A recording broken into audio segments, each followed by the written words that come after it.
Chapter 23, On the Pilgrim Way. One Sunday evening, Pa's fiddle was singing a Sunday tune, and they were all singing heartily with it.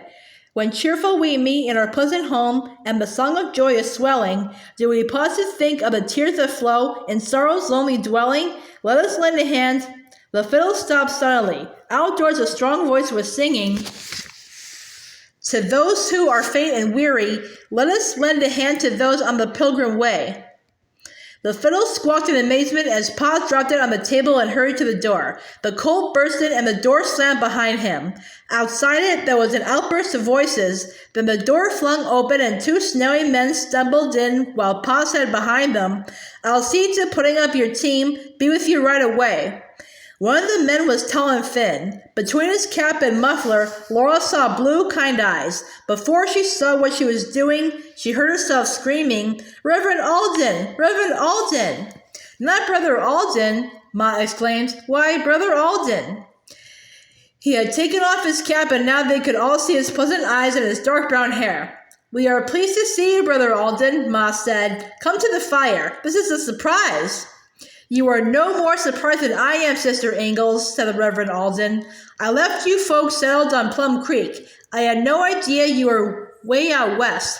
And here are my little country girls grown into women." Laura could not say a word. Her throat was choked with the joy of seeing Reverend Alden again. But Mary said politely, "We are glad to see you again, sir." Mary's face was shining with gladness. Only her sightless eyes were blank. They startled Reverend Alden. He looked quickly at Ma and then at Mary again. "Mr. and Mrs. Bose, our neighbors, Reverend Alden," said Ma. Reverend Alden said, "You were all doing some fine singing when we drove up." And Mr. Bose said, "You did some fine singing yourself, sir." "Oh, I wasn't the one who joined in," said Reverend Alden. "That was Scotty here. I was too cold, but his red hair keeps him warm. Reverend Stewart, these are old good friends of mine, and they're friends, so we are all friends together." Reverend Stewart was so young that he was not much more than a big boy. His hair was flaming red, his face was red with cold, and his eyes were sparkling cold gray. "Set the table, Laura," Ma said quietly, tying on her apron.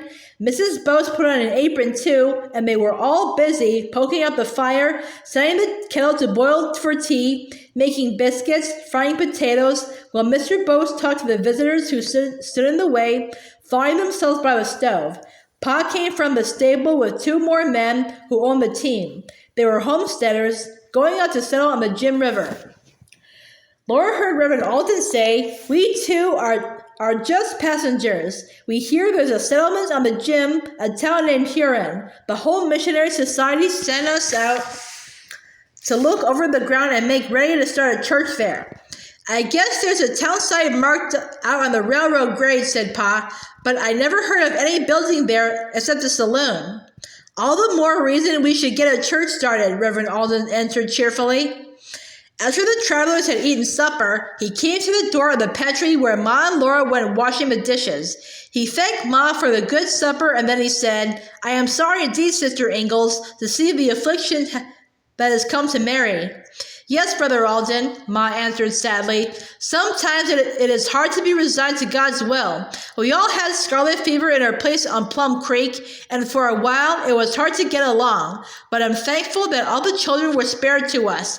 Mary is a great comfort to me, Brother Alden. She has never once repined." "Mary is a rare soul, and a lesson to all of us," said Reverend Alden. "We must remember that whom the Lord loveth, he chasteneth, and the brave spirit will turn all our afflictions to good. I don't know whether you and Brother Ingalls know that there are colleges for the blind. There's one in Iowa." Ma took tight hold of the edge of the dishpan. Her face startled Laura. Her gentle voice sounded choked and hungry. She asked, "How much does it cost?" "I don't know, Sister Ingalls," Reverend Alden answered. "I will make inquiries for you if you like." Ma swallowed and went on washing dishes. She said, "We can't afford it, but perhaps later, if it doesn't cost too much, we might somehow manage sometime. I always wanted Mary to have an education." Laura's heart beat hard and thick. She could feel its beating in her throat, and wild thoughts fluttered so fast in her mind that she did not know what any of them were. "We must trust in the Lord to do all things for our best good," said Reverend Alden. "Shall we have a short prayer meeting, all of us together, when you finish the dishes?" "Yes, Brother Alden, I should like that," said Ma. "I am sure we all would." When the dishes were done and their hands washed, Ma and Laura took off their aprons and smoothed their hair. Reverend Alden and Mary were talking together earnestly, while Mrs. Bose held Grace, and Mr. Bose and the two homesteaders were talking to Reverend Stewart and Pa about the wheat and oats he intended to raise as soon as he could get his sod broken. When Ma came in, Reverend Alden stood up and said they would all have the refreshment of prayer together before saying good night.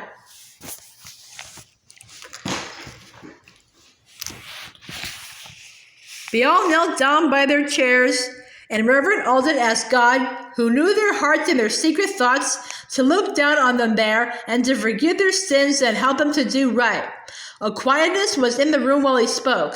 Laura felt as if she were hot, dry, dusty grass parching in a drought, and the quietness was a cool and gentle rain falling on her. It truly was a refreshment. Everything was simple now that she felt so cool and strong, and she would be glad to work hard and go without anything she wanted herself so that Mary could go to college.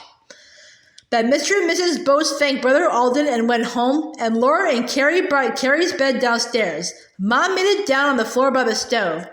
"We've only the one in bed," Ma apologized, "and I'm afraid there are not covers enough for it." "Don't worry, Sister Ingalls," said Reverend Alden. "We'll use our overcoats." "We'll be very comfortable, I'm sure," said Reverend Stewart, "and glad we are to have found you folks here. We thought we had to go all the way to Huron until we saw your light and heard you singing." Upstairs, Laura helped Carrie unbutton in the dark. She tucked the hot flat iron close against Mary's feet in the bed. As they all snuggled tight together to get warm under the icy cold covers, they heard Pa and the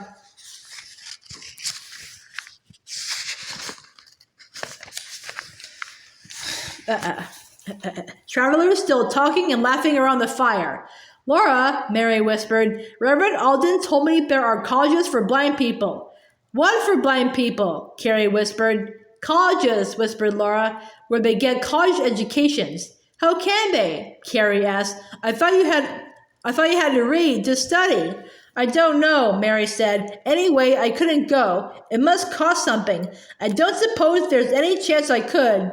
"Ma knows," Laura whispered. "Reverend Alden told her too. Maybe you can, Mary. I do hope you can." She took a deep breath and promised, "I will study hard so I can teach school and help." In the morning, the travelers' voices and a clatter of dishes woke her, and she sprang out of bed to dress and hurried downstairs to help Ma.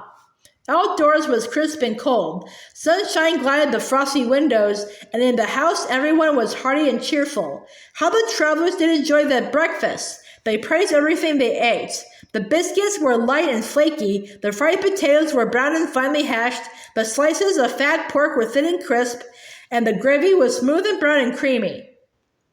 There was hot brown sugar syrup and plenty of fragrant steaming tea.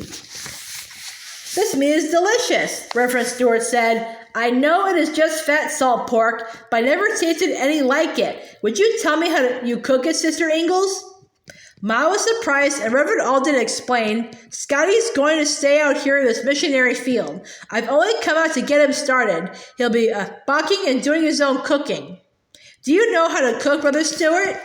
Ma asked, and he said he expected to learn by experience.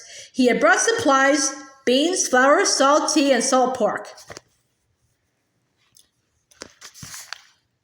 "The meat is easy," said Ma. "Cut the slices thin and set them to parboil in cold water. When the water boils, pour it off. Then roll the slices in flour and fry them brown. When they are crisp, take them out onto a platter and pour some of the fat off. Save it to use for butter. Then brown some flour in the fat left in the frying pan, pour in some milk, and keep stirring it as it boils under the gravy until the gravy is just right." "Would you mind writing it down?" said Reverend Stewart. "How much flour and how much milk?" "Goodness," said Ma. "I never measured, but I guess I can make a stab at it." She got a sheet of paper and her little pearl-handled pen and an ink bottle and wrote down a recipe receipts for fried salt pork and gravy, and for sourdough biscuits and bean soup and baked beans, while Laura cleared the table quickly, and Carrie ran to ask Mr. and Mrs. Bose to come over for a preaching service. It seemed odd to have church on Monday morning, but the travelers were starting on the last stage of their journey to Huron, and no one wanted to lose this opportunity to hear a sermon. Pa played the fiddle, and they all sang a hymn. Reverend Stewart, with Ma's receipts in his pocket, made a short prayer for guidance in all their worthy endeavors. Then Reverend Alden preached the sermon. After that, Pa's fiddle gaily and sweetly played, and they all sang, "There is a happy land far, far away, where saints in glory stand bright, bright as day. Oh, to hear the angels sing glory to the Lord our King." When the team and wagon were ready to start, Reverend Alden said, "You have had the first church service in this new town. In the spring, I will be back to organize a church." And he said to Mary and Laura and Carrie, "We will have a Sunday school too. You can all help with the Christmas tree next Christmas." He climbed into the wagon and went away, leaving them with that to think about and look forward to. Wrapped in shawls and coats and mufflers, they stood watching the wagon going westward on the untouched snow and leaving the marks of its wheels behind it. The cold sun shone brightly and the white world glittered millions of tiny, sharp points of light.